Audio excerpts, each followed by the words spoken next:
эрүүл мэндийн салбарынхан маань энэ дээр одоо анхаараараа та бүхэнд бүтэн одоо жилийн турш бид байнга анхааруулж сануулж зөвлөм зөвлөгөө өгч байгаа шүү.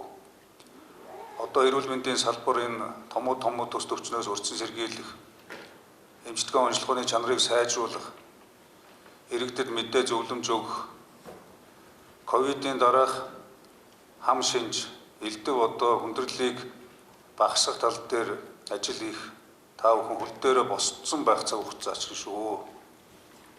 Ковидын үед бол онцгой комиссийн дараагаас эхлээд онцгой комиссийн бүх гишүүд эрүүл мэндийн салбар, аймаг нийслэлийн удирдлагууд бүх төвшөнд одоо эрүүл мэндийн яамнаас нь эхлээд эмнэлэг, дүүрэг, өрхийн эмнэлэг, явуулын эмнэлэгт хүртэл нь очиж баг эмч хийх нь олгүй шахуу явсан шүү.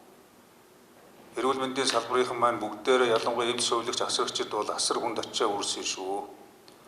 Дарга нар харин одоо тэр өнгөрсөн алдаа оноо туршлага дээр тулгуурлаж энэ өвлийг иргэдийг том тус төвчнөөс урьдчилан сэргийлэх, элдвэл халдвар төвчнөөс урьдчилан сэргийлэх тал дээр сая одоо сайдрын хэлж байгаа асуудал дээр онцгой анхаарч ажиллана шүү.